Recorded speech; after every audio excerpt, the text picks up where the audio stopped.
Hello बच्चों, कैसे हो आप सब। तो आज की क्लास में हम इंग्लिश ग्रामर का एक नया टॉपिक करने वाले हैं। टॉपिक का नाम है नरेशन। नरेशन के अंदर नरेशन का अगर हम हिंदी में बात करें तो नरेशन का मतलब होता है बातचीत करना। जैसे कि मैं बोलती हूँ, जैसे कि आपकी क्लास में टीचर ने बोला, जो आपकी क्लास टीचर है उन्होंने बोला कि अमन आया है। आपकी क्लास में टीचर ने सबसे सारे बच्चों से पूछा अमन आया है। अब कोई एक बच्चा कह देता है कि नहीं मैम अमन तो नहीं आया। तो अब टीचर कहती है कि ठीक है, जो भी अमन के घर के पास रहता है वो उसको जाकर बता देना कि कल जो है मैं इंग्लिश का काम सारा चेक करूँगी। ठीक है, कल मैं सारा इंग्लिश का वर्क चेक करूँगी, ये बात तुम जाकर अमन को बता देना, जो भी अमन के घर के पास रहता है। ठीक है, तो ये बात टीचर ने क्लास के अंदर जो बच्चे थे उनमें से एक बच्चे ने क्योंकि जवाब दिया था, इसलिए टीचर ने उस बच्चे को बोल दिया। ठीक है, दैट मीन्स कि बात जो थी वो अमन की और टीचर की थी, लेकिन एक थर्ड पर्सन को पता चल गया, एक तीसरे बच्चे को पता चल गया। तो अब वो जो बच्चा है वो जाकर ये बताएगा उस अमन के घर पे कि अमन, मैम ने कहा है कि कल मैम इंग्लिश का सारा काम चेक करेंगी, तो तू अपना कंप्लीट करके लेके जाइए। ठीक है, दैट मीन्स कि जो भी बातचीत करी जा रही है किसके बारे में हो रही है, किन दो पर्सन्स के बारे में बातचीत हो रही है। जब दो पर्सन्स के साथ आप बातचीत करते हो और वहाँ पर एक पर्सन मौजूद है ही नहीं, तो तीसरा पर्सन, उनमें से फर्स्ट पर्सन जो है वो जाके उस तीसरे पर्सन को वो सारी बातें बताएगा कि ये बातें थी। ठीक है, तो that is known as narration. Narration as the name suggest is a way of narrating और telling something one heard to someone else. जब एक इंसान ने किसी दूसरे पर्सन से कुछ सुना है, किसी दूसरे पर्सन ने उसे कोई बात कही है, तो और वो इंसान किसी थर्ड पर्सन को वो बात बताना चाहता है, नरेट करना चाहता है, उससे बातचीत करना चाहता है, तो उसको हम बोलते हैं नरेशन। ठीक है, अब नरेशन के अंदर हमारे पास दो चीज़ें होती है, एक होती है डायरेक्ट स्पीच, एक होती है इनडायरेक्ट स्पीच। ठीक, अब देखो, जैसे कि शी सेड, उसने कहा आई लव पिज़्ज़ा। उसने कहा उसको पिज़्ज़ा पसंद है, उसने कहा आई लव पिज़्ज़ा, उसने कहा आई लव पिज़्ज़ा। किसको, कौन लव करता है पिज़्ज़ा को, वो लव करती है।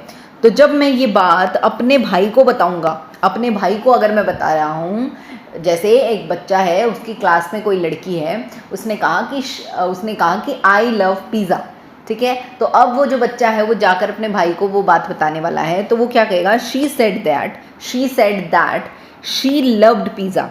अब देखो यहाँ पर क्या चेंज हुआ, अगर आपके पास कुछ इस तरीके की इन्वर्टेड कॉमास के अंदर कोई चीज़ आती है तो उसको हम कहते हैं डायरेक्ट। इन्वर्टेड कॉमास के अंदर अगर आपने कोई बात लिखी है तो वो हो जाएगी डायरेक्ट। अगर आपने उसको इन्वर्टेड कॉमास हटा दिए और सेड के बाद आपने लगा दिया दैट, ठीक है, और यहाँ पर वर्ब की थर्ड फॉर्म भी आती है। ठीक है, तो ये हमारे पास किसके अंदर आ जाएगा, इनडायरेक्ट के अंदर आ जाएगा। बस एक छोटा सा अंदाज़ा आप इसी बात से लगा लो, और तो बहुत सारी चीज़ें हैं इसमें, अभी देखेंगे हम। अगर इन्वर्टेड कॉमास हैं तो वो हमारे पास होते हैं डायरेक्ट के अंदर, अगर इन्वर्टेड कॉमास नहीं हैं तो वो हमारे पास किसके अंदर आ जाते हैं, इनडायरेक्ट के अंदर। ठीक है, अब इसके कुछ रूल्स हैं, एक बार फटाफट उनको देखते हैं। जैसे चेंज ऑफ टेंसेस, मैंने आपको इससे पहले बताया था कि जो वॉइस होती है, पैसिव वॉइस, एक्टिव वॉइस, उसके अंदर टेंस चेंज नहीं होता, पर इसके अंदर टेंस चेंज होता है। सिंपल प्रेजेंट जो है वो हमारे पास सिंपल पास्ट के अंदर चेंज हो जाएगा, जैसे आई एम का शी वॉज हो जाएगा। ठीक है, अभी जब हम प्रैक्टिस क्वेश्चन करेंगे तब आपको सारा अच्छे से समझ आएगा। अभी बस एक बार आप थ्योरी देख लो। प्रेजेंट कॉन्टिन्यूस जो है वो हमारे पास क्या होता है, इज एम आर वाला होता है और आई एन जी वाली फॉर्म आती है। ठीक है, तो वो हमारे पास किसके अंदर चेंज हो जाएगा, वॉज वर और आई एन जी के अंदर चेंज हो जाएगा, वॉज वर और आई एन जी के अंदर। नेक्स्ट हमारे पास है प्रेजेंट परफेक्ट। प्रेजेंट परफेक्ट के अंदर हमारे पास आता है हैज़ हैव और वर्ब की थर्ड फॉर्म। अब ये चेंज किसके अंदर होगा, पास्ट के अंदर होगा, तो हमारे पास पास्ट में आ जाएगा, पास्ट के अंदर हमारे पास आ जाएगा had plus V3। Next is simple past. Simple past जो है वो हमारे पास पास्ट परफेक्ट के अंदर चेंज हो जाता है, और सिंपल पास्ट के अंदर क्या होता है, V2 होती है वर्ब की सेकंड फॉर्म। और जब इसको हम पास्ट परफेक्ट के अंदर चेंज करेंगे तो वो हैड प्लस V3 में चेंज होगा, हैड प्लस V3 के अंदर चेंज होगा। Next we have is past continuous. Past continuous हमारे पास होता है वॉज वर। ठीक है, वो हमारे पास किसके अंदर चेंज हो जाएगा, पास्ट परफेक्ट के अंदर चेंज हो जाएगा। कॉन्टिन्यूस है तो वॉज वर और ING, तो वो हमारे पास पास्ट परफेक्ट के अंदर चेंज होगा, मतलब हैड प्लस V3। ठीक, नेक्स्ट फ्यूचर सिंपल फ्यूचर आप बोल सकते हो। सिंपल फ्यूचर के अंदर हमारे पास आता है विल, शेल, और हमारे पास आती है वर्ब की फर्स्ट फॉर्म। ठीक है, ये चेंज किसके अंदर हमारे पास हो जाएगा, पास्ट के अंदर हो जाएगा। किसके अंदर चेंज हो जाएगा, पास्ट के अंदर हो जाएगा। तो पास्ट के अंदर सिर्फ पास्ट मतलब सिंपल पास्ट, तो वर्ब की सेकंड फॉर्म आती है उसके अंदर। ठीक है, चलो आगे देखते हैं। आप चिंता मत करो, ये सारे रूल्स हम करेंगे जब ये भी प्रैक्टिस क्वेश्चंस करेंगे। तो उसके बाद है हमारे पास फ्यूचर परफेक्ट। फ्यूचर परफेक्ट हमारे पास चेंज, फ्यूचर परफेक्ट में सबसे पहले हमारे पास क्या होता है, विल हैव और शैल हैव होता है। विल हैव और शैल हैव होता है, और हमारे पास वर्ब की थर्ड फॉर्म होती है, और वो चेंज किसके अंदर हो जाएगा, पास्ट के अंदर चेंज हो जाएगा। दैट मीन्स V2 के अंदर चेंज हो जाएगा। ठीक है, और विल जो होता है वो हमारे पास वुड के अंदर चेंज होता है। शैल जो है वो हमारे पास शुड के अंदर चेंज होता है। कैन जो है वो हमारे पास कुड के अंदर चेंज होता है। कैन जो है वो कुड के अंदर चेंज हो जाता है। मे जो है वो माइट के अंदर चेंज हो जाता है। ठीक है, तो ये अलग अलग छोटे छोटे रूल्स हैं, जैसे जैसे आप प्रैक्टिस करते जाओगे ना आपको सब समझ आता जाएगा। उसके बाद हमारे पास प्रोनाउंस हैं कि जो फर्स्ट पर्सन होता है उसको हम बोलते हैं आई, मी, माई, माइन, वी, अस, आवर, ये सब चीज़ें बोलते हैं। सेकेंड पर्सन जो होता है उसको हम बोलते हैं you, your, yours, you, your, yours. Third person जो होता है वो हमारे पास होता है he, she, it, they, them, their, theirs. ठीक है, चलो उसके बाद हमारे पास टाइम और प्लेस है। जैसे कि हमारे पास अगर टुडे है डायरेक्ट स्पीच के अंदर आएगा टुडे, लेकिन जब मैं उसको इनडायरेक्ट के अंदर चेंज करूँगी तो मैं क्या लिख दूँगी, दैट डे। ठीक है, अब डायरेक्ट स्पीच के अंदर आएगा नाउ, लेकिन अगर इनडायरेक्ट के अंदर लिख दूँगी तो क्या हो जाएगा, देन हो जाएगा। ठीक है, अच्छा उसके बाद हमारे पास आगे क्या बोल रखा है, येस्टरडे हमारे पास किसके अंदर है, डायरेक्ट के अंदर है। अगर इनडायरेक्ट के अंदर चेंज करूँगी तो हो जाएगा द डे बिफोर। उसके बाद टुमारो है डायरेक्ट के अंदर, इनडायरेक्ट के अंदर चेंज करूँगी तो क्या हो जाएगा, द नेक्स्ट डे। ठीक, चलो उसके बाद है place expressions. If the place is mentioned in the sentence it is usually unchanged. कोई दिक्कत नहीं है कि प्लेस जो है वो कभी भी चेंज नहीं होता, कुछ इस तरीके की बात बोली गई है। अभी ये जो है मोडाल्स हैं, मैंने अभी 2 मिनट पहले बताया था, कैन का कुड, मे का माइट, मस्ट का हैड टू, शैल का शुड, विल का वुड। ठीक है, ये हमारे पास ये वाली जो पार्ट है ना, ये हमारे पास डायरेक्ट के अंदर आएगा। ये सारी चीज़ हमारे पास डायरेक्ट के अंदर आएगी। तो जब हम इनडायरेक्ट वाला सेंटेंस बनाएंगे तो हमारे पास कुछ इस तरीके के आ जाएंगे, तो उनको हम इनडायरेक्ट में चेंज कर देंगे। ठीक है, चलो उसके बाद है रिपोर्टिंग वर्ब। इसके अंदर हमारे पास क्या है, the reporting verb said, told, asked may need to be changed depending on the context। अब ज़रूरी नहीं है कि अगर डायरेक्ट में कोई चीज़ है, जैसे उसमें डायरेक्ट में बोला से, डायरेक्ट में ऐसे बोल दिया से, तो जब आप इसको इनडायरेक्ट में चेंज करोगे तो आपको ज़रूरी नहीं है कि आपको हमेशा सेड करना है। क्या पता कभी कभी कोई ऐसी टर्म आ जाए, ऐसा क्वेश्चन आ जाए, उसके अंदर आप आस्क्ड भी लिख सकते हो। क्या पता कुछ ऐसा क्वेश्चन आ जाए जिसके अंदर आप टोल्ड भी लिख सकते हो। तो ये वाली चीज़ें आपको थोड़ा जैसे जैसे आप प्रैक्टिस करने लग जाओगे तो आपको समझ आ जाएंगी और धीरे धीरे आपको पता चलने लग जाएगा। ठीक है, अब आपको ध्यान रखना है कि जो इन्वर्टेड कॉमास वाले हैं वो क्या हैं, डायरेक्ट हैं, और दूसरे वाले हमारे पास क्या हैं, इनडायरेक्ट हैं। First is I am going to the market, she said, उसने कहा कि वो मार्केट जा रही है। ठीक है, उसने कहा कि वो मार्केट जा रही है, तो बस आप इसको चेंज कर दो। She said that, she said यूँ का यूँ, और फिर हमने लगा दिया दैट। शी, आई का हो गया शी, आई का शी। क्यों, क्योंकि वो जा रही है मार्केट, आप थोड़ी जा रहे हो। अब एम है, प्रेजेंट में है ये, तो ये पास्ट में चेंज हो जाएगा, was going to the market, same. ठीक है, बस आपको इतना ध्यान रखना है कि टेंस को चेंज करना है, यहाँ पर टेंस को चेंज करना है। इसलिए मैं आपको दोबारा कहती हूँ कि अगर आपको एक्टिव पैसिव करना है, नरेशन करना है, एरर डिटेक्शन करना है, आपको कुछ भी करना है तो आपको टेंस आना ही चाहिए। अगर आपको इंग्लिश में कोई भी काम करना है तो वो बिना टेंस के नहीं हो सकता, इसलिए आपकी टेंस पर पकड़ बहुत अच्छी होनी चाहिए। Next we have finished our work, they said, उन्होंने कहा, तो क्या हो जाएगा, they said that, they had, we have finished our homework, उन 4-5 लोगों ने कहा कि उन्होंने अपना काम कर दिया, तो वी की जगह चेंज करना पड़ेगा ना आपको, दे करना पड़ेगा। हैव का क्या हो जाएगा, हैड हो जाएगा, और फिनिश्ड आवर की जगह पे क्या हो जाएगा, देयर हो जाएगा। ठीक है, तो थोड़ा सा ध्यान रखते हुए चलना है आपको। Next is I will meet you tomorrow, मैं तुमसे कल मिलूंगा, उसने कहा, मैं तुमसे कल मिलूंगा, ये बात उसने कही है। तो जब आप किसी दूसरे इंसान को बताओगे ये बात तो आप क्या कहोगे, उसने कहा था कि वो हमसे कल मिलेगा, उसने कहा था वो हमसे कल मिलेगा, ये बोलोगे ना।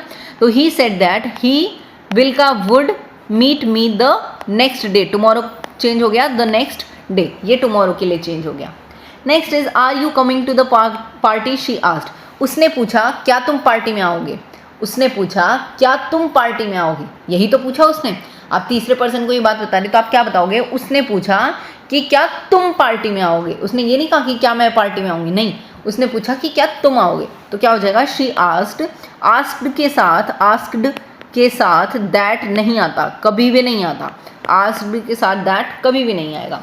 शी आस्क्ड इफ उसने पूछा ना कि क्या तुम आओगे, तो क्या हो जाएगा इफ आई और आर की जगह पे was coming to the party, if I was coming to the party. ठीक, next, I have never seen such a beautiful sunset, he said, उसने कहा, he said I have never seen, उसने कहा कि मैंने कभी भी इतना सुंदर सनसेट नहीं देखा, मतलब सनसेट होते हुए नहीं देखा उसने कभी भी। ठीक है, अब मैं ये बात किसी और को बता रही हूँ तो मैं क्या बताऊँगी कि उसने कहा, उसने नहीं देखा, उसने ब्यूटीफुल सनसेट नहीं देखा, उसने ये बात कही, तो क्या हो जाएगा, he said that he had never seen such a beautiful sunset. Have की जगह पे क्या आ गया, हैड आ गया, हैव की जगह पे हमारे पास क्या हो गया, हैड हो गया। ठीक है, चलो आगे देखते हैं, आगे क्या बोल रखा है। I was reading a book when you called, she said, उसने कहा कि मैं किताब पढ़ रही थी जब तुमने फ़ोन किया था, उसने कहा मैं किताब पढ़ रही थी जब तुमने फ़ोन किया। अब ये बात मैं अपने दूसरे दोस्त को बताना चाहता हूँ, मैं ये दूसरे दोस्त को अपनी बात बताना चाहता हूँ, तो मैं क्या कहूँगा कि उसने कहा कि जब मैंने उसे फ़ोन किया था तो वो किताब पढ़ रही थी, उसने कहा कि मैंने जब उसे फ़ोन किया था तो वो किताब पढ़ रही थी। She said that she was reading a book when you called, when I called, I आएगा यहाँ पर, व्हेन आई कॉल्ड, जब मैंने फ़ोन किया था तो वो किताब पढ़ रही थी। ठीक है, चलो next is can you help me with my math homework, can you help me with my math homework, he asked, उसने पूछा कि क्या मैं उसकी मदद कर सकता हूँ मैथ्स होमवर्क में, क्या मैं उसकी मदद कर सकता हूँ मैथ्स होमवर्क में, ये बात उसने मुझसे पूछी। ठीक है, तो मैं क्या बोलूँगा, इनडायरेक्ट में क्या हो जाएगा, ही आस्क्ड, अब दैट नहीं आएगा, आपको पता है, इफ क्या क्वेश्चन वाली बात आ गई ना, क्वेश्चन वाली, इसलिए यहाँ पे इफ लगा देते हैं हम। कैन का चेंज हो जाएगा कुड के अंदर, यू का हो जाएगा I, if I could help him with his maths homework, ठीक है, चलो next is I will be late, he said, उसने कहा कि वो शायद लेट हो सकता है, उसने कहा कि वो शायद लेट हो सकता है, ये मतलब हुआ, तो he said that he will का would be late, he would be late. Next, I have lived here for 10 years, she said, वो कह रही थी कि मैं तो ना यहाँ पर 10 साल से रह रही हूँ, ये हमारे पास बात हो गई डायरेक्ट के अंदर। लेकिन जब मैं किसी और को बताऊंगी ये बात, इनडायरेक्ट में चेंज करूंगी, तो उसने क्या कहा, शी सेड दैट, हैव का हो गया हैड में, शी हैड लिव्ड हेयर का क्या हो जाएगा, देयर हो जाएगा, for 10 years, she had lived there for 10 years।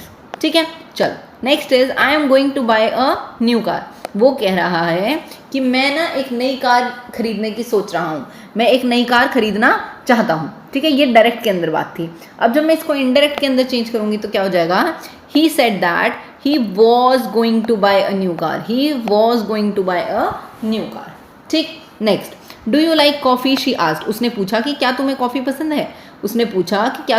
पसंद है, तो क्या आएगा, she asked if I liked coffee, ठीक। चलो next is I have already eaten, he said, उसने कहा कि वो खा चुका है,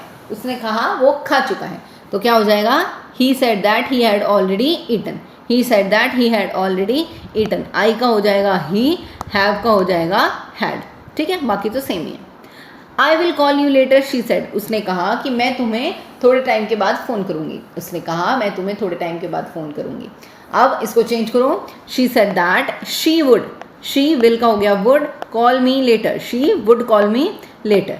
next is I am not feeling well, he said, उसने कहा कि वो ना मतलब ठीक सा फील नहीं कर रहा, उससे थोड़ा शायद तबीयत ख़राब होने वाली है, इसलिए थोड़ा सा डिजी सा फील कर रहा है, थोड़ा सा आलस में हो रखा है, तो क्या आ जाएगा, he said that he was not feeling well.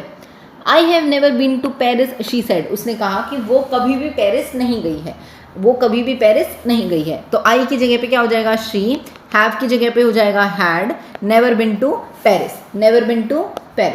Next we have is I will be back in an hour, मैं 1 घंटे में वापस आ जाऊंगा, ऐसा वो कह रहा है, मैं 1 घंटे में वापस आ जाऊंगा।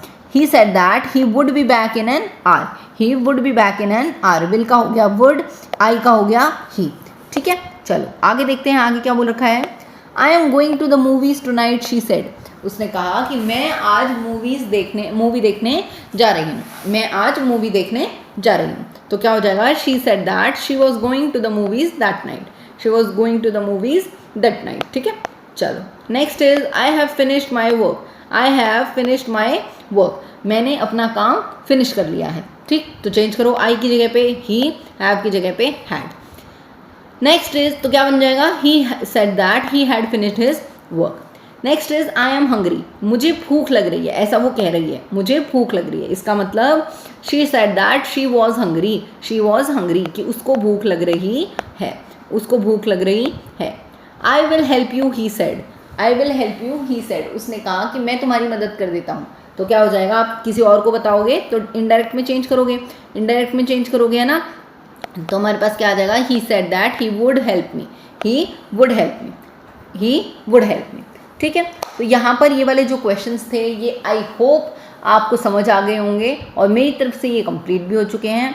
अब अगर इन केस 1% भी अगर आपको ये समझ नहीं आए हैं तो इट इज़ जस्ट बिकॉज कि आपको टेंस पर थोड़ी सी पकड़ कम है। अभी आप थोड़ी सी मेहनत करोगे, टेंस को सबसे पहले मैंने वीडियो बना रखी है टेंस की, आप सिर्फ टेंस को अच्छे से पढ़ लो, आपको पता हो कि कौन से टेंस के अंदर कौन सी चीज़ आती है, इज एम आर कौन से में आते हैं, वॉज वर कौन से टेंस में आते हैं। अगर आपको ये पता होगा ना तो फिर आप आराम से ईजिली चेंज कर पाओगे, आप ईजिली वॉइस भी कर पाओगे और नरेशन भी कर पाओगे। ठीक है, अब मैं मिलूंगी आपसे नई क्लास में। आप हमेशा की तरह चैनल को इतना सारा प्यार देते रहना, लाइक शेयर सब्सक्राइब करते रहना मेरे प्यारे बच्चों। Bye bye.